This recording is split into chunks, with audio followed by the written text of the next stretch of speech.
हरे कृष्णा। श्री शिवाय नमस्तुभ्यम। आप सभी का दिन शुभ और मंगल में हो। इससे पहले की कथाएं सुनने के लिए आप सभी का बहुत बहुत धन्यवाद। आज दिनांक है 4 फरवरी और दिन है बुधवार। तो आइए शुरू करते हैं फाल्गुन मास के तीसरे दिन की कथा। एक बार पृथ्वी पर लगातार 12 वर्षों तक भयंकर अकाल पड़ गया। अकाल के समय न ही कहीं आसमान में बादल दिखाई दिए, न ही धरा पर कहीं हरियाली थी। सभी झीलें, तालाब और नाले सूख गए। समस्त सृष्टि में हाहाकार मच गया। प्राणी जल की एक एक बूंद के लिए तरस गए और भूख से निष्प्रभ हो चुके थे। किसान अपनी सोने जैसी धरती के बंजर हो जाने के भय से हर समय प्रार्थना में लीन रहते थे। सूर्य अपने प्रकाश को अग्नि के रूप में धरती पर बरसा रहा था, जिससे समस्त जीव जंतु अकाल मृत्यु को प्राप्त होने लगे थे। फिर इस भयंकर गर्मी में एक किसान ने अचानक अपने खेतों में हल जोतना शुरू कर दिया। संयोगवश भगवान शिव और देवी पार्वती जी भ्रमण करते हुए वहीं आ पहुँचे। कमजोर शरीर वाले उस किसान को बंजर धरती पर हल चलाते हुए और पसीने से लथपथ देखकर माता पार्वती का हृदय पसीज गया। वे सोचने लगी, यह किसान बिना जल के धरती पर हल क्यों चला रहा है? जब तक अकाल की स्थिति है, हल चलाने का तो कोई औचित्य ही नहीं है। इसी सोच में डूबी माता पार्वती जी से भगवान शिव बोले, देवी क्या सोच रही हो? तब देवी पार्वती जी बोली, देव, पिछले कई वर्षों से अकाल पड़ा हुआ है। बिना वर्षा के इस बंजर धरती पर कुछ भी नहीं उगेगा। फिर इस किसान को क्या पड़ी है जो इस भयंकर गर्मी में धरती पर हल चला रहा है? इससे वह खुद भी परेशान हो रहा है और बेचारे भूखे प्यासे बैल भी कष्ट में है। क्या इस किसान को लगता है कि वर्षा होगी? देवी पार्वती की बात सुनकर भगवान शिव बोले, देवी नहीं, इसे कोई पूर्वाभास नहीं है कि वर्षा होने वाली है। अकाल के 12 वर्षों तक समय बीत जाने से इसे इस बात का भी आभास है कि निकट भविष्य में वर्षा होने का कोई संकेत नहीं है। यह सुनते ही देवी पार्वती जी ने बीच में ही कहा, देव, फिर यह व्यक्ति मूर्खता क्यों कर रहा है? क्यों यह सूखे बंजर खेत में हल चला रहा है? माता पार्वती जी की शंका का समाधान करते हुए भगवान शिव बोले, देवी, यह व्यक्ति मूर्ख नहीं है। इसे सब कुछ पता है, फिर भी यह हल इसलिए चला रहा है कि कहीं इस लंबे अकाल में निठल्ले बैठे रहने से वह हल चलाना ही न भूल जाए। भगवान शिव का उत्तर पाकर देवी पार्वती उस किसान के कष्ट निवारण का उपाय सोचने लगी। वह जानती थी कि जब भी भगवान शिव अपना वर्षादायी शंख बजाते हैं तो वर्षा अवश्य होती है। तब उन्होंने भगवान शिव से कहा, प्रभु, किसान यह सोचकर कि कहीं वह हल चलाना ही न भूल जाए इतना कष्ट उठाकर हल चला रहा है, लेकिन प्रभु, आपने भी तो इतने वर्षों से अपना वर्षा शंख नहीं बजाया है। कहीं ऐसा न हो कि आप भी शंख बजाना भूल न जाए। तब भोलेनाथ तुरंत बोले, नहीं पार्वती, ऐसा कैसे हो सकता है कि मैं शंख बजाना भूल जाऊं? यह सुनकर पार्वती जी भी झट से बोली, क्यों नहीं प्रभु, ऐसा क्यों नहीं हो सकता? इतने वर्षों से आपने शंख नहीं बजाया।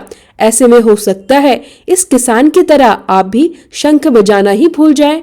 भगवान शिव बोले, नहीं पार्वती, मुझे शंख बजाना आता है और अपना शंख बजाना ना तो मैं भूला हूँ और ना ही कभी भूल सकता हूँ। देवी पार्वती की शंका दूर करने के लिए भगवान शिव ने तुरंत अपनी झोली से वर्षादायी शंख निकाला और पूरे वेग से उसे बजाने लगे। बस फिर क्या था, शंखानाद होते ही समूचे आकाश में मेघ घिर आए, काले घनघोर बादल छा गए और फिर मूसलधार वर्षा होने लगी। समूची धरती जलमग्न हो उठी। इतनी बारिश हुई कि धरती की वर्षा की प्यास बुझ गई। अब किसान ना छूटे, मनुष्य ही नहीं, समस्त पशु पक्षी भी भगवान शिव की इस कृपा से धन्य हो उठे। माता पार्वती समूचे संसार की प्रसन्नता देखकर गदगद हो गई। अपने व्यवहार कुशलता से पृथ्वीवासियों को संकट से बचाने के कारण वह जगदम्बा कहलाई।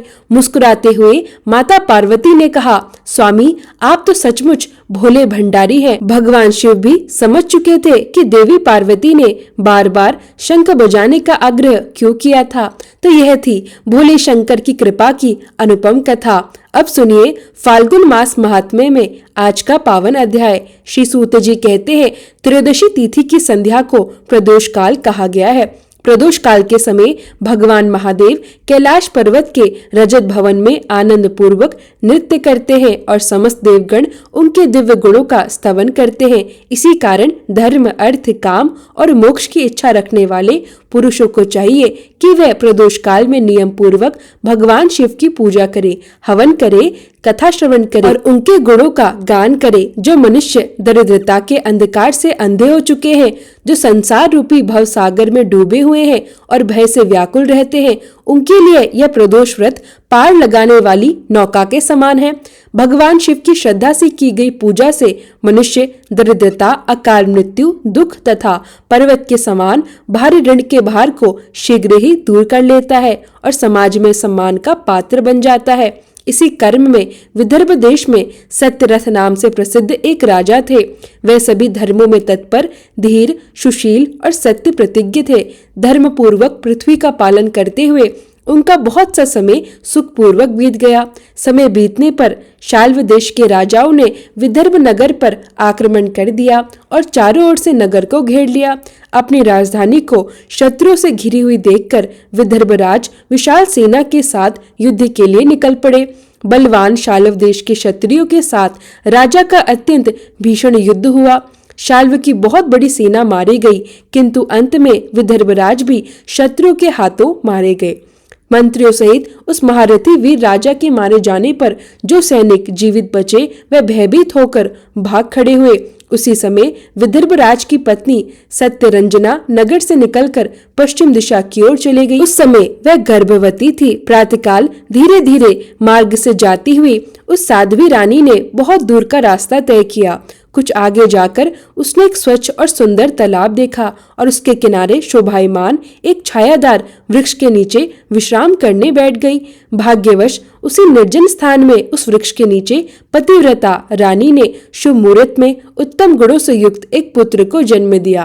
पुत्र के जन्म के बाद वह सुंदर अंगों वाली रानी अत्यंत प्यास से व्याकुल हो उठी। जल पीने के लिए वह तालाब में उतरी ही थी कि अचानक एक बड़े और भयानक मगरमच्छ ने आकर उसे अपना ग्रास बना लिया। इस प्रकार वह बालक जन्म लेते ही अपने माता पिता दोनों से ही हीन हो गया। भूख और प्यास से पीड़ित वह नवजात शिशु सरोवर के किनारे जोर जोर से रोने लगा। उसी समय देवयोग से वहां एक श्रेष्ठ ब्राह्मणी आ पहुंची। वह अपने 1 वर्ष के बालक को गोद में लिए हुई थी। वह ब्राह्मणी निर्धन और विधवा थी तथा घर घर भिक्षा मांगकर अपना जीवन व्यापन करती थी। उसका नाम उमा था। उस सती साध्वी ब्राह्मणी ने जब उस राजकुमार को अनाथ की भांति रोते हुए देखा तो उसके मन में करुणा जाग उठी। वह मन ही मन विचार करने लगी, अहो यह तो बड़ा आश्चर्य का विषय है। यह नवजात शिशु जिसकी नाल भी अभी तक नहीं कटी है, अकेला पड़ा हुआ है। इसकी माता कहाँ चली गई? न इसका पिता है, न कोई बंधु बांधव आसपास दिखाई देता है। यह दीन अनाथ बालक बिना बिस्तर के भूमि पर सो रहा है। वह ब्राह्मणी आगे सोचने लगी, यह चांडाल का पुत्र है या शूद्र का, वैश्य का बालक है या ब्राह्मण का, अथवा किसी क्षत्रिय का शिशु है। इसका निश्चय कैसे किया जाए? मैं उसे उठाकर अपने सगे पुत्र की तरह पाल तो सकती हूँ, परंतु इसका कुल न जानने के कारण इसे छूने का साहस नहीं होता। इसी कारण वह पतिव्रता ब्राह्मणी जब अपने मन के विचार प्रकट कर रही थी, तभी वहां एक सन्यासी महात्मा आ पहुंचे। वह ऐसे प्रतीत हो रहे थे मानो साक्षात भगवान शंकर स्वयं वहां पधारे हो। उन श्रेष्ठ भिक्षु ने उस स्त्री से कहा, हे ब्राह्मणी, दुख मत करो, हृदय के सारे संशय त्याग कर इस बालक की रक्षा करो, इससे तुम्हें शीघ्र ही परम कल्याण की प्राप्ति होगी। इतना कहकर वह दयालु भिक्षु तुरंत वहां से अंतर्ध्यान हो गए। उनके जाने के बाद ब्राह्मणी ने श्रद्धा और विश्वास के साथ उस बालक को उठा लिया और अपने घर की ओर चल पड़ी। उस राजकुमार का ब्राह्मणी ने अपने पुत्र के समान ही पालन पोषण करना आरंभ कर दिया। चक्रा नामक नगर में उस ब्राह्मणी का घर था।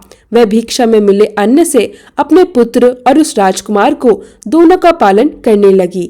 समय आने पर ब्राह्मणों ने ब्राह्मणी के पुत्र और राजा के पुत्र दोनों का विधि पूर्वक संस्कार संपन्न कराया। अब वे दोनों बालक सर्वत्र सम्मानित होकर दिन प्रतिदिन बढ़ने लगे। उचित समय आने पर उनका उपनयन संस्कार भी हुआ। अब वे दोनों एक साथ रहकर नियमों का पालन करने लगे और अपनी माता के साथ प्रतिदिन भिक्षा के लिए जाने लगे। एक दिन वह ब्राह्मणी उन दोनों बालकों के साथ देवयोग से एक देव मंदिर में भिक्षा मांगने पहुंची। वहां बड़े बड़े ऋषि मुनि निवास करते थे। उन दोनों बालकों को देखकर परम बुद्धिमान दंडी नामक मुनि कहने लगे, अहो, देव का बल कितना विचित्र है।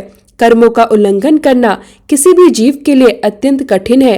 देखो, यह बालक दूसरी माता की शरण में जाकर भिक्षा से अपना जीवन निर्वाह कर रहा है। इस ब्राह्मणी को श्रेष्ठ माता के रूप में पाकर यह ब्राह्मण बालक के साथ ब्राह्मण भाव को प्राप्त कर चुका है। मुनि का यह वचन सुनकर ब्राह्मणी को अत्यंत आश्चर्य हुआ। उसने भरी सभा में मुनि को प्रणाम करके कहा, हे ब्राह्मण देव, एक सन्यासी के कहने पर ही मैं इस बालक को अपने घर ले आई थी। आज तक इसके कुल का पता नहीं चला, फिर भी मैं इसे अपने पुत्र के समान ही पाल रही हूँ। आप ज्ञान के नेत्रों से सब कुछ देखते हैं, अतः कृपया करके बताइए, यह बालक किस कुल में उत्पन्न हुआ है और इसके माता पिता कौन है। तब मुनि बोले, हे ब्राह्मणी, यह तो विदर्भ देश के राजा का पुत्र है। इतना कहकर मुनि ने उसके पिता के युद्ध में मारे जाने और इसकी माता के मगरमच्छ द्वारा ग्रस्त होने का संपूर्ण वृत्तांत विस्तार पूर्वक सुना दिया। यह सुनकर ब्राह्मणी को और भी अधिक आश्चर्य हुआ, अतः उन्होंने पुनः प्रश्न किया, महामुनि, वह राजा संपूर्ण भोगों को त्याग कर युद्ध में ही क्यों मरे और इस बालक को दरिद्रता कैसे प्राप्त हुई। अब यह दरिद्रता पूरी तरह नष्ट होकर यह पुनः राज्य कैसे प्राप्त कर पाएगा। मेरा यह पुत्र भी भिक्षा में मिले अन्न से ही अपना जीवन निर्वाह करता है, अतः इसकी दरिद्रता के निवारण का भी क्या कोई उपाय है। कृपया करके यह सब मुझे विस्तार से बताइए। तब मुनि ने कहा, हे ब्राह्मणी, इस राजकुमार के पिता विदर्भराज पूर्व जन्म में पांड देश के श्रेष्ठ राजा थे। वे सभी धर्मों के ज्ञाता थे और संपूर्ण पृथ्वी का धर्म पूर्वक पालन करते थे। एक दिन प्रदोष काल में राजा भगवान शंकर का पूजन कर रहे थे।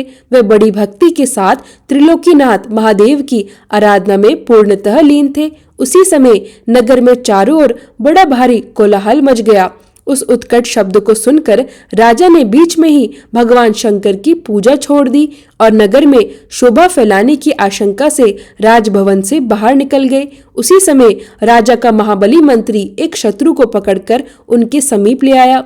वह शत्रु पांडराज का ही सामंत था। उसे देखकर राजा ने क्रोधपूर्वक उसका मस्तक कटवा दिया। शिव पूजा को बीच में छोड़कर नियम को पूर्ण किए बिना ही राजा ने उसी रात्रि में भोजन भी कर लिया। इसी प्रकार उस राजकुमार ने भी प्रदोष काल में भगवान शिव की पूजा किए बिना ही भोजन कर लिया और सो गया। वही राजा दूसरे जन्म में विदर्भ राज हुआ।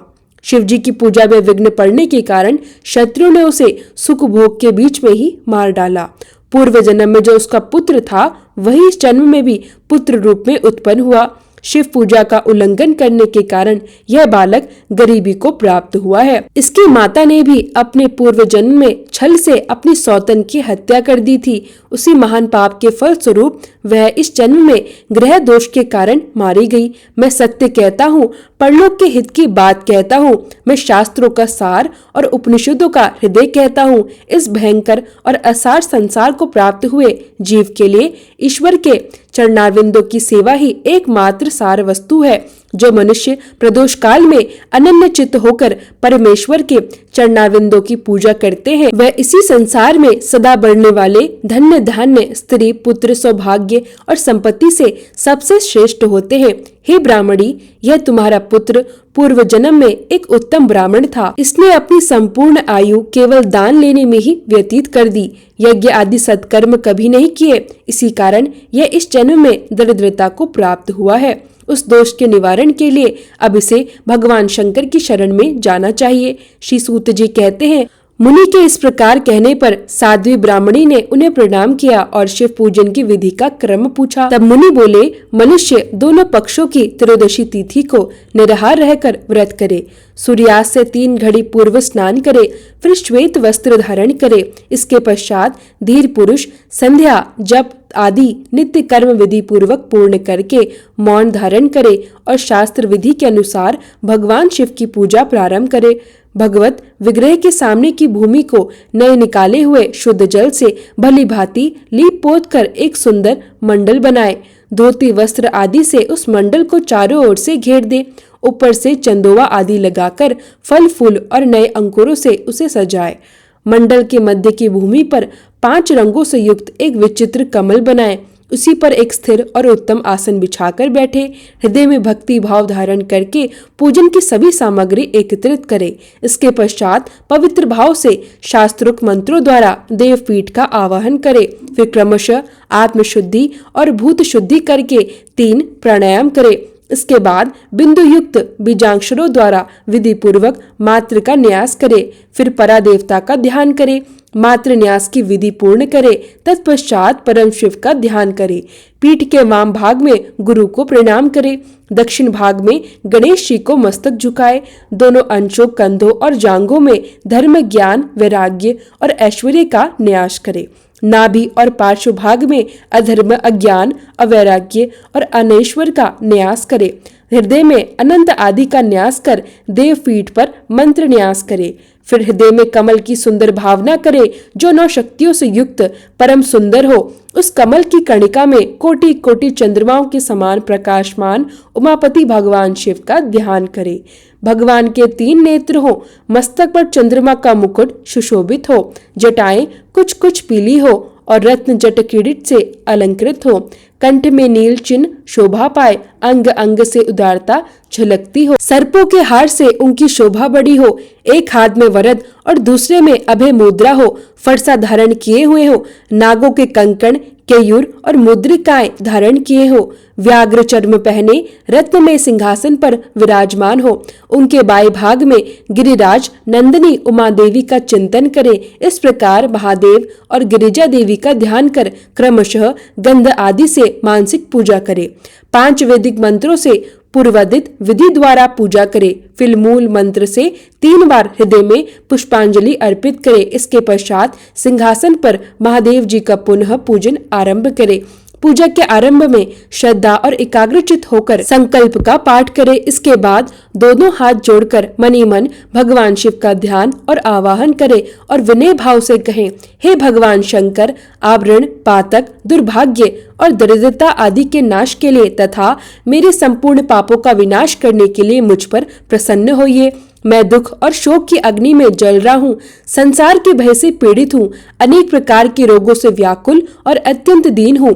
हे वृषवाहन प्रभु, मेरी रक्षा कीजिए। हे देवों के देव देवेश्वर, सबको निर्भय करने वाले महादेव जी, आप कृपया करके यहाँ पधारिए और पार्वती जी के साथ मेरी इस पूजा को स्वीकार कीजिए। इस प्रकार संकल्प और आवाहन करके पूजा का आरंभ करना चाहिए। तत्पश्चात भक्त को एकाग्रचित होकर रुद्र सूक्त का पाठ करना चाहिए और वहां स्थापित शंख के जल और पंचामृत से भगवान महादेव का विधि पूर्वक अभिषेक करे। फिर विविध मंत्रों के द्वारा आसन आदि उपचार अर्पित करे। भगवान द्वारा दिव्य वस्त्रों से विभूषित स्वर्ण सिंहासन की कल्पना करे और उसी सिंहासन पर भगवान शिव को विराजमान करे। 8 गुणों से युक्त अर्घ्य अर्पित करे और निवेदन करे। इसके बाद शुद्ध जल से आचमन कराए और मधुपर्क अर्पित करे।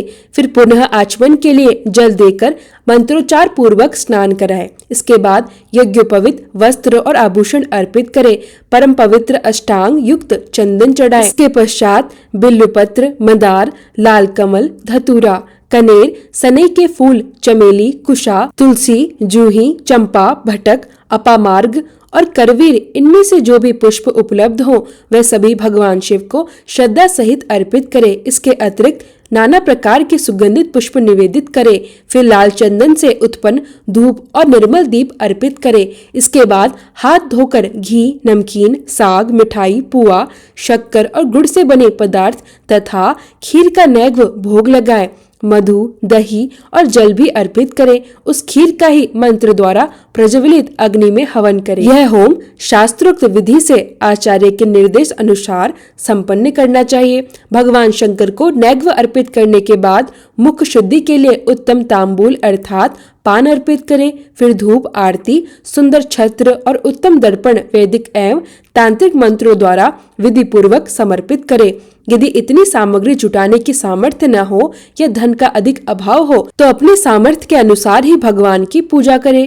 गौरीपति भगवान शंकर भक्ति पूर्वक अर्पित किए गए केवल पुष्प मात्र से भी संतुष्ट हो जाते हैं। इसके पश्चात स्तोत्र द्वारा भगवान की स्तुति करे, साष्टांग प्रणाम करे और परिक्रमा करके पूजा समर्पित करे। इसके बाद विधि पूर्वक श्री गिरजापति की प्रार्थना करे, हे देव, हे जगन्नाथ, आपकी जय हो। सनातन शंकर आपकी जय हो। संपूर्ण देवताओं के अधीश्वर आपकी जय हो। सर्वदेव पूजित आपकी जय हो। सर्व गुणातीत आपकी जय हो। सबको वर देने वाले प्रभु आपकी जय हो। संपूर्ण विश्व के लिए एकमात्र जानने योग्य महेश्वर आपकी जय हो। नागराज वासुकी को आभूषण रूप में धारण करने वाले प्रभु आपकी जय हो। हे गौरापति आपकी जय हो। चंद्रशेखर शंभु आपकी जय हो। कोटि कोटि सूर्य के समान तेजस्वी शिव आपकी जय हो। अनंत गुणों के आश्रय आपकी जय हो। भयंकर नेत्रों वाले आपकी जय हो। अचिंत निरंजन आपकी जय हो। नाथ दया सिंधु आपकी जय हो। भक्तों की पीड़ा का नाश करने वाले प्रभु आपकी जय हो। दुस्तर संसार सागर से पार उतारने वाले परमेश्वर आपकी जय हो। महादेव, मैं संसार के दुखों से पीड़ित और खिन्न हूँ, मुझ पर प्रसन्न होइए। हे परमेश्वर, समस्त पापों के भय का अपहरण करके मेरी रक्षा कीजिए। मैं दरिद्रता के महान सागर में डूबा हुआ हूँ, महान पापों से आक्रांत हूँ, शोक और रोगों से व्याकुल हूँ, ऋण के भारी बोझ से दबा हुआ हूँ, पाप कर्मों की अग्नि में जल रहा हूँ और ग्रह पीड़ा से ग्रस्त हूँ। हे शंकर जी, मुझ पर प्रसन्न होइए। निर्धन मनुष्य इस प्रकार पूजा के अंत में भगवान गिरिजापति की प्रार्थना करे। धनवान व्यक्ति या राजा को इस प्रकार प्रार्थना करनी चाहिए, हे शंकर जी, आपकी कृपा से मेरे राज्य में सदा आनंद बना रहे, मेरे राज्य में लुटेरे ना हो, सब लोग निर्भय और सुरक्षित रहे, पृथ्वी पर अकाल, महामारी और संताप शांत हो जाए, सबकी खेती धन्य धान्य से परिपूर्ण हो, संपूर्ण दिशाओं में सुख और समृद्धि का साम्राज्य छा जाए। इस प्रकार प्रदोष व्रत के दिन गिरिजापति भगवान शंकर की आराधना करें, ब्राह्मणों को भोजन कराएं और दक्षिणा देकर उन्हें संतुष्ट करें। इस प्रकार यह शिव पूजा समस्त पापों का नाश, दरिद्रता का निवारण और समस्त मनवांछित फलों को देने वाली है। यह पूजा शिव जी के द्रव्य के हरण के पाप को छोड़कर अन्य सभी महापाप और उपापों का नाश कर देती है। यदि ये दोनों बालक प्रत्येक प्रदोष के दिन इसी प्रकार भगवान शंकर की पूजा करते रहे तो 1 वर्ष के भीतर ही उन्हें उत्तम सिद्धि की प्राप्ति होगी। शांडिल मुनि का यह वचन सुनकर उस ब्राह्मणी ने दोनों बालकों सहित मुनि के चरणों में प्रणाम किया और कहा, हे भगवान, आज आपके दर्शन मात्र से मैं कृतार्थ हो गई हूँ। ये दोनों बालक आज से आपकी शरण में है।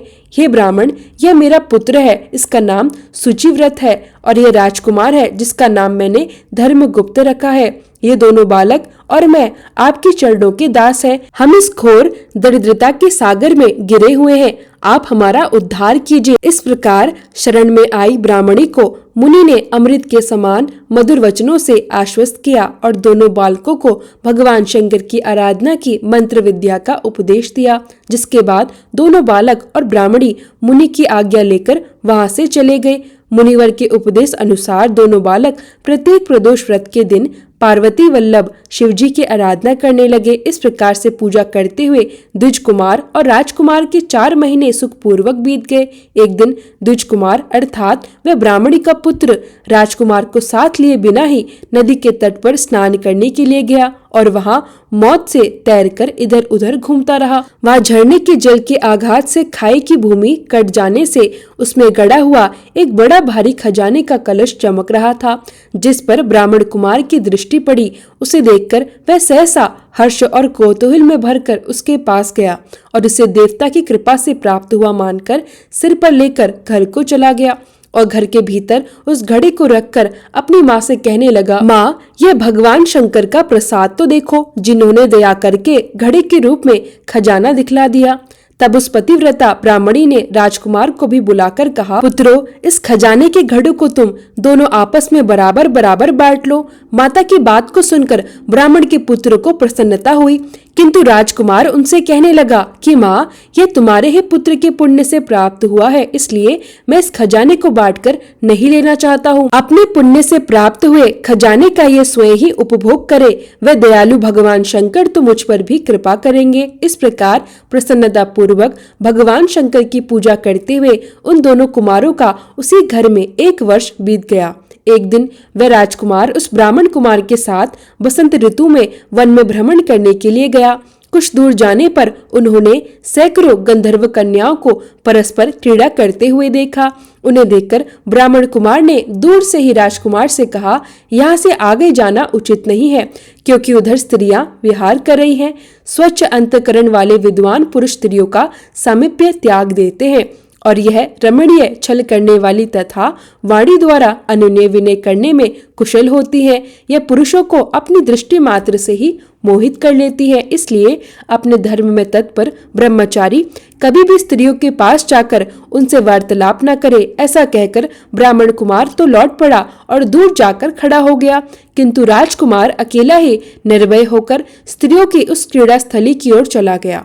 उन गंधर्व कन्याओं में से एक ने राजकुमार को आते देखकर मन ही मन कुछ विचार किया और अपनी सखियों से बोली, सहेलियों, यहाँ से थोड़ी ही दूर पर एक उत्तम वन है, जहाँ विचित्र चंपा, अशोक, पुन्ना और वकल आदि वृक्ष खिले हुए हैं।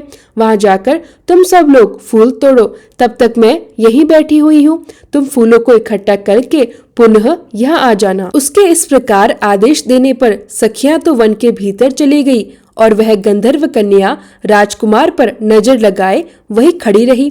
उसे देखकर राजकुमार कामदेव के बाणों से पीड़ित हो गया।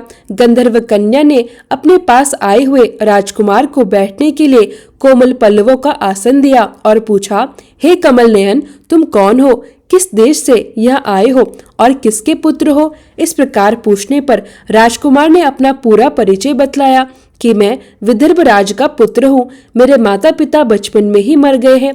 शत्रु ने मेरे राज्य पर अधिकार जमा लिया है और मैं दूसरों के राज्य में गुजारा कर रहा हूँ। ये सारी बातें सुनकर राजकुमार ने उस गंधर्व कन्या से पूछा, सुंदरी, तुम कौन हो? यह तुम्हारा क्या कार्य है और तुम किसकी पुत्री हो? उसके इस प्रकार पूछने पर कन्या कहने लगी, महाराज कुमार, एक द्रवित नामक गंधर्व है जो समस्त गंधर्व कुल के अगुआ माने जाते हैं। मैं उन्हीं की पुत्री हूँ और मेरा नाम अंशुमति है। सब सखियों को छोड़कर मैं यहाँ अकेली हूँ। मैं तुम्हारी इच्छा जानती हूँ, तुम्हारा मन मुझ में आसक्त हो गया है। इसी प्रकार देव ने मेरे मन में भी तुम्हारे लिए उत्कंठा भर दी है।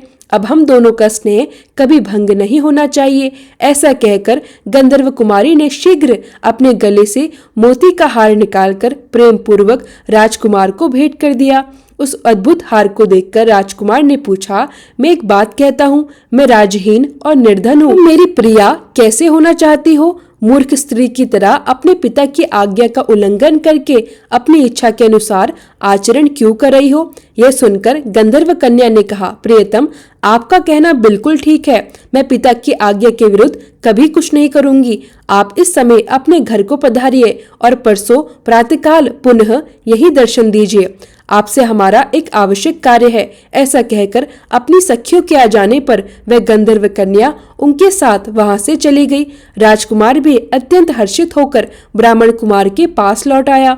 उसने ब्राह्मण कुमार से सारी बात विस्तार से कह सुनाई और उसके साथ घर को प्रस्थान किया। घर पहुंचकर पतिव्रता ब्राह्मणी को भी यह शुभ समाचार सुनकर राजकुमार ने उन्हें प्रसन्न किया। पूर्व निश्चित समय आने पर राजकुमार पुनः द्विजपुत्र के साथ उसी वन में गया। नियत स्थान पर पहुंचकर राजकुमार ने देखा कि गंधर्वराज और उसकी कन्या दोनों वहां उपस्थित हैं। गंधर्वराज ने वहां आए हुए दोनों कुमारों का सम्मान अभिनंदन किया और सुंदर आसन पर बिठाकर राजकुमार से कुछ इस प्रकार कहा, हे विदर्भ राजकुमार, मैं कल कैलाश पर्वत पर गया था। वहां मैंने पार्वती जी के साथ देव आदिदेव महादेव जी के दर्शन किए। देवेश्वर भगवान शिव करुणा रूपी अमृत के सागर हैं। उन्होंने मुझे बुलाकर सब देवताओं के समीप कुछ इस प्रकार कहा, पृथ्वी तल पर धर्मगुप्त नाम से प्रसिद्ध एक राजकुमार है जो इस समय किंचन है। उसका राज्य उससे छिन गया है। शत्रु ने उसके देश को अपने अधिकार में कर लिया है। अब वह बालक अपने गुरु की आज्ञा से सदैव मेरी आराधना में लीन रहता है। उसी के प्रभाव से आज उसके समस्त पितर मेरे स्वरूप को प्राप्त हो गए हैं। हे गंधर्व श्रेष्ठ, तुम भी उस राजकुमार की सहायता करो। अब वह शत्रु को मारकर अपने राज्य सिंहासन पर पुनः आसीन होगा। महादेव जी की इस आज्ञा के कारण ही मैं अपने घर लौटा हूँ। यह मेरी इस कन्या ने भी तुम्हारे लिए बहुत प्रार्थना की। यह सब परम दयालु भगवान शंकर जी की प्रेरणा से ही हो रहा है, ऐसा समझकर मैं इस कन्या को साथ लेकर आया हूँ। अतः अपनी पुत्री अंशुमति को मैं तुम्हें पत्नी रूप में प्रदान करता हूँ। भगवान शिव जी की आज्ञा से मैं शत्रु का संहार कर तुम्हें तुम्हारे राज्य पर पुनः प्रतिष्ठित करूंगा। अपने नगर में तुम अपनी इस धर्मपत्नी के साथ 10,000 वर्षों तक मनोवांछित सुखों का भोग करोगे और अंत में भगवान शिव के लोक को प्राप्त करोगे। वहां भी मेरी यह कन्या तुम्हारी सेवा में ही सदैव प्रस्तुत रहेगी। इस प्रकार कहकर गंधर्वराज ने उसी वन में राजकुमार के साथ अपनी पुत्री का विवाह कर दिया। उन्होंने उपहार स्वरूप परम उज्जवल रत्नों का भार भेंट किया। चंद्रमा के समान चमकने वाली चूड़ामणि, दमकते मोतियों के मनोहर हार, दिव्य आभूषण, वस्त्र और स्वर्ण के बने अनेक सामग्री प्रदान की। उन्होंने 10,000 हाथी, 1,00,000 नीले घोड़े और हजारों सोने के भव्य रथ प्रदान किए। अंत में एक दिव्य रथ, इंद्रधनुष के समान विशाल धनुष, सहस्त्रों अस्त्र शस्त्र, अक्षय बाणों से भरे 2 तरकस और अभेद स्वर्णमयी शक्ति भी अर्पित की। अपनी पुत्री की सेवा हेतु गंधर्वराज ने प्रसन्नचित होकर 5,000 दासियां प्रदान की। इतना ही नहीं, राजकुमार की सहायता के लिए अत्यंत उग्र गंधर्वों की चतुरंगी सेना भी भेंट की। इस प्रकार परम उत्तम संपत्ति को पाकर राजकुमार अपनी मनोवांछित पत्नी के साथ अत्यंत प्रसन्न हुए। पुत्री का विवाह कराकर गंधर्वराज स्वर्गलोक को प्रस्थान कर गए। विवाह के पश्चात धर्मगुप्त गंधर्व सेना के साथ अपने नगर पहुंचे, शत्रुओं का संहार किया और राजधानी में प्रवेश किया। तत्पश्चात श्रेष्ठ ब्राह्मणों और मंत्रियों ने मिलकर उनका अभिषेक किया और वे रत्न सिंहासन पर आरूढ़ होकर अखंड राज्य का उपभोग करने लगे। जिस ब्राह्मण पत्नी ने उन्हें पुत्र समान पाला था, वह उनकी माता बनी। ब्राह्मण कुमार उनके भाई हुए और गंधर्वराज की पुत्री अंशुमति महारानी के पद पर प्रतिष्ठित हुई। भगवान शंकर की आराधना से धर्मगुप्त विदर्भ देश के राजा बने। इसी प्रकार जो भी व्यक्ति प्रदोष व्रत के दिन गिरिजापति भगवान शिव की आराधना करता है, वह मनवांछित फल प्राप्त करता है और अंत में परम गति को प्राप्त होता है। श्री सूत जी कहते हैं, जो व्यक्ति प्रदोष व्रत के दिन इस परम अद्भुत पुण्य महात्म्य को शिव पूजन के पश्चात एकाग्रचित होकर सुनता या पढ़ता है, उसे 100 जन्मों तक कभी गरीबी नहीं होती। अंत में वह ज्ञान और ऐश्वर्य से युक्त होकर भगवान शंकर के परम धाम को प्राप्त होता है। जय भोलेनाथ। आज के अध्याय में बस इतना ही। इसके आगे का वृत्तांत आप सभी अगले अध्याय में अवश्य सुनिए।